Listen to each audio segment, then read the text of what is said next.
What are we doing here? And where are we gonna go? It's like we just woke up one morning. Assalamualaikum warahmatullahi wabarakatuh. Bismillahirrahmanirrahim. Bagaimana kabar Anda dan keluarga hari ini? Semoga sehat, sukses dan dalam lindungan Allah Ta'ala selalu. Amin. Sebelum lanjut jangan lupa tekan like, share dan subscribe.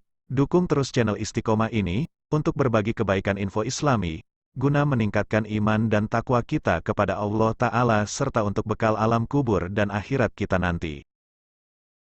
Morning, and then it's welcome to the show. Don't ask any questions, just go with the flow. Make as much money as you can, and try your best not to get broke.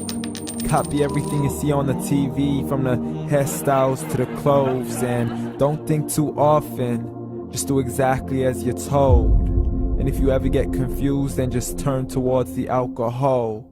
You'll still hear your thoughts, then just turn up the radio as you learn to live a lifestyle of drugs, sex, and rock and roll.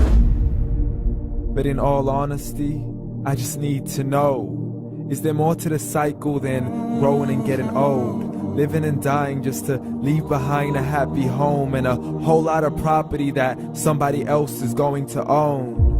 I just really need to know before the casket's closed, 'cause I'm not willing to gamble with my soul, nor am I ready to take any chances. These are just simple life questions and I'm just searching for some answers.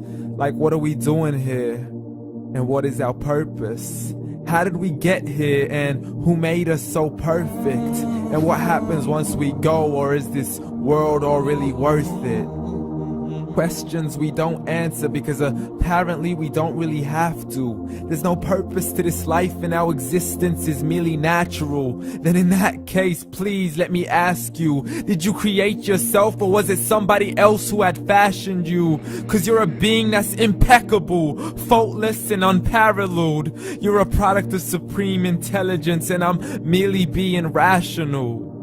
For there isn't a camera on this earth that can come close to the human eye, nor a computer that can compete alongside the human mind. And if the whole world was to come together, we wouldn't be able to create a single fly. So many signs, yet we still deny.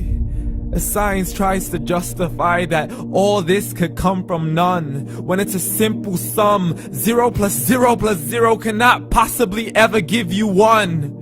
So from where did all this order come?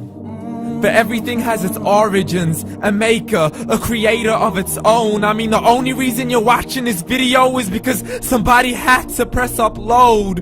So we can believe in the Big Bang, but I'd rather believe in He who caused it to explode. Allah, the creator of everything along with every single soul. The ever-living, the master, the only one who is in control. Unlike his creation, beyond our imagination. And no, he's not a man, nor does he have any partners in association. He's on his own. And no, he did not ever leave us alone. Just like every manufacturer, he left us with an instruction manual.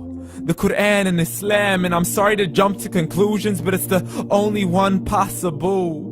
The only definition of God is the one and only supreme being. It's logical, a book with 0 contradictions, with miracles that are both scientific and historical, all revealed over 1400 years ago. Like the detailed description of the human embryo. The descriptions of the human embryo in the Quran cannot be based on scientific knowledge in the 7th century. To the mountains as pegs holding firm the earth below, and the 2 seas that don't mix in a complete separate flow. To the planets in orbit, alternating night and day as they stay in flow. The expansion of the universe and the creation of everything from H2O. To the stories of the past and the preservation of Pharaoh. To identifying the lowest point in the land where Persia defeated Rome. The gushing fluid that created man in the glands between the ribs and the backbone. And not a word has changed, it's still the same. So please explain how all this was known over 1400 years ago. to a man who couldn't read or write as he would recite whatever the angels spoke. And if you still don't believe, please try to come up with something that's even close. But you can't, so we took God as a mockery and his messengers as a joke. Muhammad could not read or write. How's somebody who can't read or write gonna start a religion? Dismissed his scriptures as legends and tales of the ancient folk as we live life according to our whims, desires, and hopes. Saying this life is the only home we will ever know. We will live then die, then simply turn to bones. YOLO!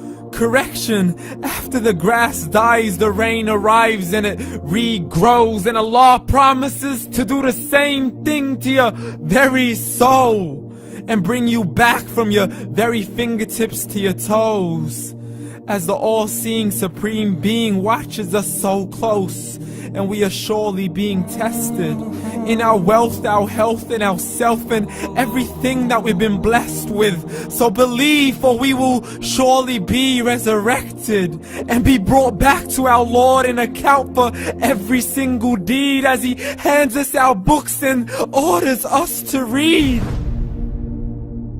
From the bad to the good and everything in between. You yourself are sufficient for your own accountability, so don't be mad at me. You are the one who thought he wouldn't come back to me. I gave you a whole life long to search after me, but you were busy in all that which was temporary, so read. And glad tidings to all those who believed, and if you disbelieve, read. And don't let that day be the first day you find out what your life really means. Read.